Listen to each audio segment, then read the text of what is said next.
What's up, you guys? It's your girl Day, and I'm back with another video. So today's video is going to be a Q&A. As you all know, my fiance Malik is in prison, so I do follow a bunch of support pages on Facebook and Instagram with other prison wives, and I made a post and asked them to comment some questions for me to do a Q&A. And these are the questions I got. I picked 10 questions because I feel like they're really good questions. And I don't want the video to be much longer because what I have to say about the 10 questions, yeah. So without further ado, let's get into the video. So the first question is, how are you and Malik doing?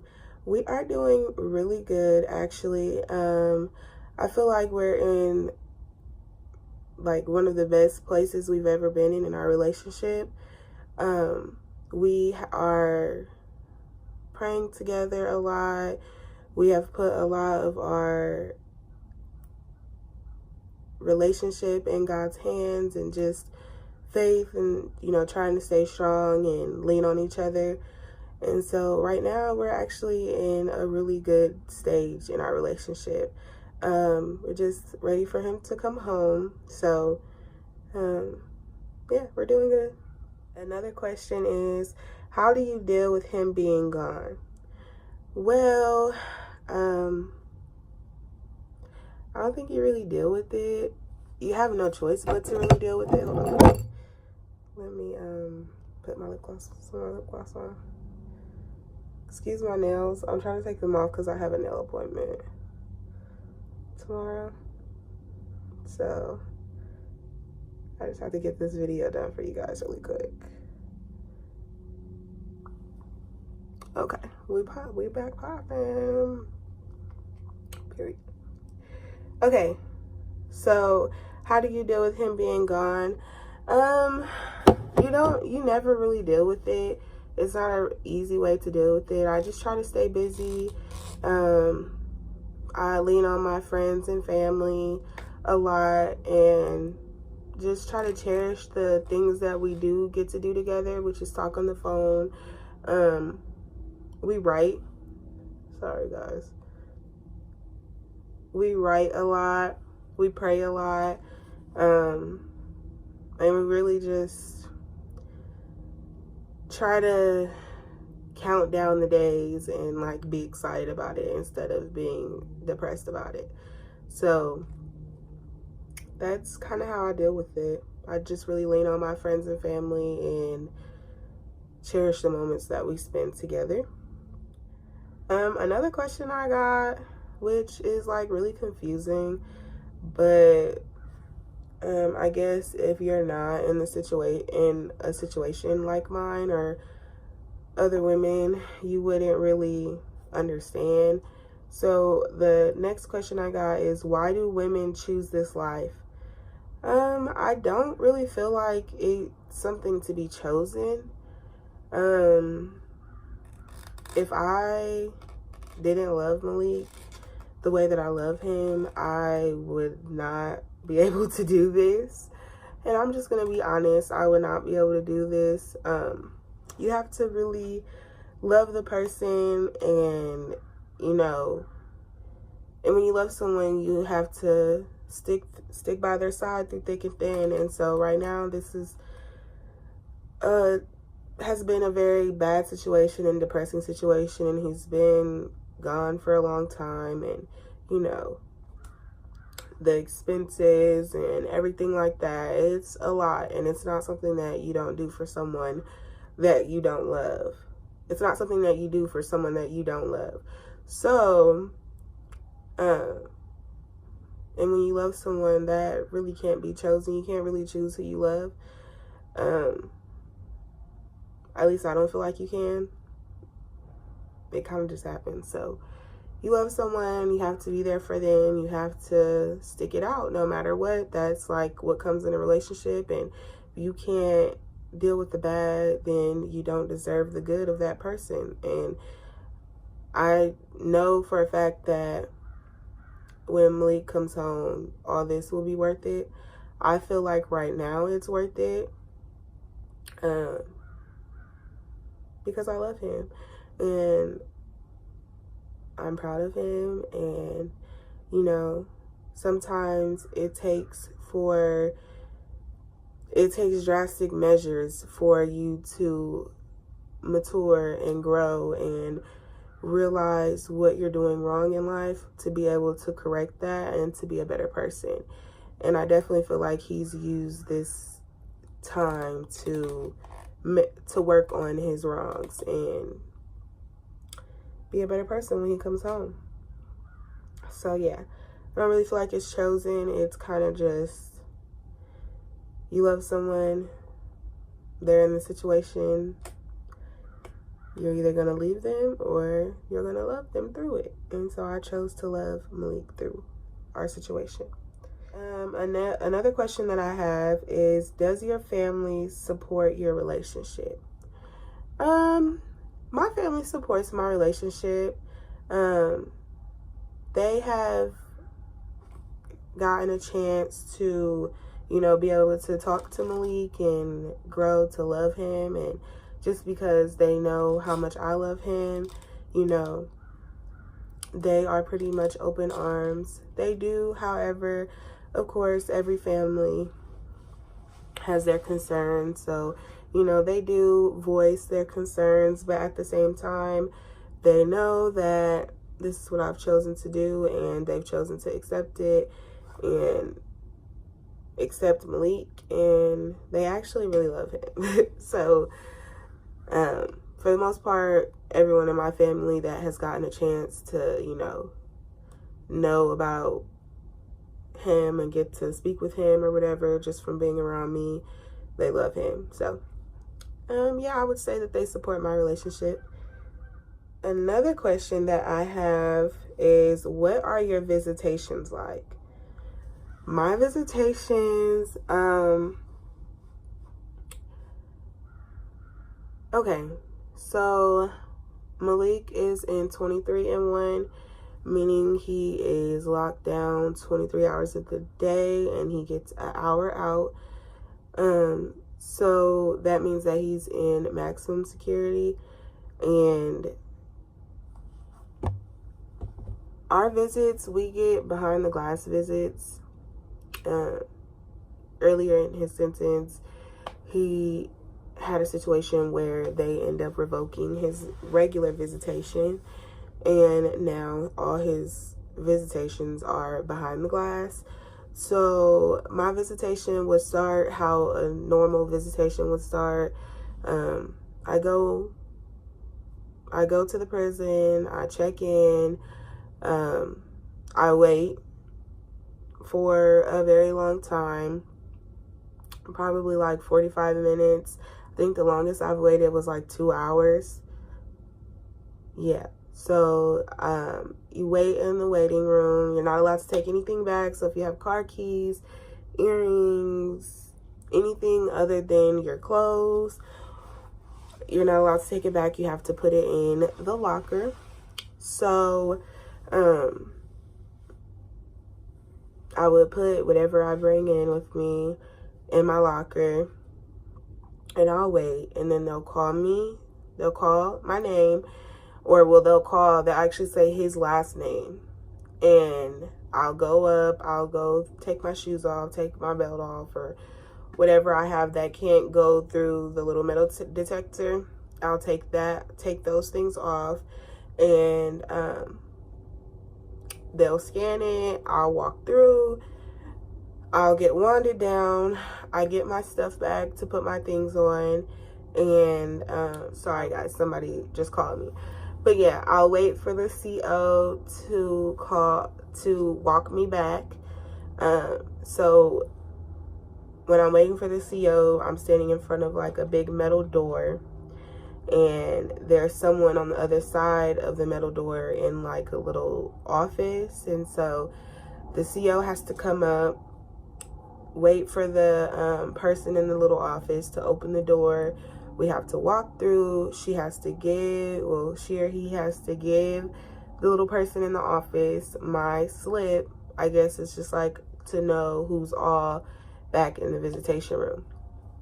So they give him the slip, and there's another metal door, and you have to stand in front of it and wait for him to open it. And then when you walk in, I have like a restricted visitation area. So it's like it's not like the regular visitation area. It is one for non-contact visits, I guess, but there are different sections in there. Like some of them, the prisoners are behind the gate and you can still like touch and whatever. Then on the right side, there's a little section for the non-contact visits. And we talk on the phone, there's a glass. He comes through the other side. We talk on the phone, there's a glass. And usually we get really long visits. I actually am kind of grateful for it in a way, because I know regular visitations are only for an hour. And if I go on a good day, like a day that they're not really busy, we will get like a 5-hour visit in, and we'll just sit and talk on the phone. Okay, interrupted again. I had to end up putting my phone on airplane mode, which means I have to go ahead and get through this video so I don't miss my man call, okay? So, yeah, like I was saying, we usually get pretty long visits. The longest visit we got was 5 hours. The rest of them have like been very close to 5 hours. And we just sit and talk. We can't touch each other, which sucks, just because he's like that close to me, and it kind of pisses me off. But, you know, I still just try to enjoy his company. We usually have really good conversations. We get to look each other in the eye, you know, just that face-to-face conversation that we usually don't get, because we're in 2 different areas, so I don't get to see him as much as I would like, but I do try to make it to see him at least once a month. So another question, so yeah, that's rewind. So yeah, that is basically what my visitations are like. They usually go pretty good. Sometimes I have a hard time beforehand. Sometimes the guards try to be jerks, but I'm gonna see my man, period. And they know. So yeah, that's what my visitations are like. Another question that I got is, what do you love most about Malik? I love that he is such, I don't know, he's just like really, he's really intelligent, and he's really headstrong, and you know, he knows how to be a man, but at the same time, he has a soft side. He loves to laugh. He's a very giving person. He is a God-fearing man. Listen, get you a man that loves and knows the Lord, because it's just a different kind of man, you know, like, and I really love that about him, that, you know, besides what he may look like, has dreads, 6 foot, almost 6 foot, you know, has all these tattoos, just all tough. He just looks so tough. And then you get to know him, you just spend 2 seconds with him, and he's just laughing and smiling, and he's just a sweetheart. He really is. And he knows how to be a man. So I feel like that is what I love everything about him. I don't think there's one in particular thing that I love more than the other. I love everything about him. I do. Okay, so another question that I have is, does Malik's family support you guys' relationship? Malik's family really, well, everyone in his family that I know and that I have gotten to meet and or speak with, I'm really close with a lot of his family. We share, you know, we have each other on social media. I talk to his mom a lot, and yeah, they love me. So yes, they support our relationship. Another question that I have is, how do you juggle supporting your relationship in your everyday life? Supporting my relationship in my everyday life. Well, I try not to really keep them separate. I try to include him in everything. Well, for the most, he is included in everything. We make decisions together. It's just right now, you know, I'm away, he's away, so I have to handle everything. And I don't mind it. I feel like it's what comes with the relationship. You know, you have to be able to hold stuff down for your man when needed. And so, like I said, I know that he's gonna come home, and once he gets on his feet and gets established, then he's going to be able to support us. But in the meantime, I do what I gotta do for mine. So I think that's how I would answer that question. Okay, so another question I got is, what are some of your goals as a couple?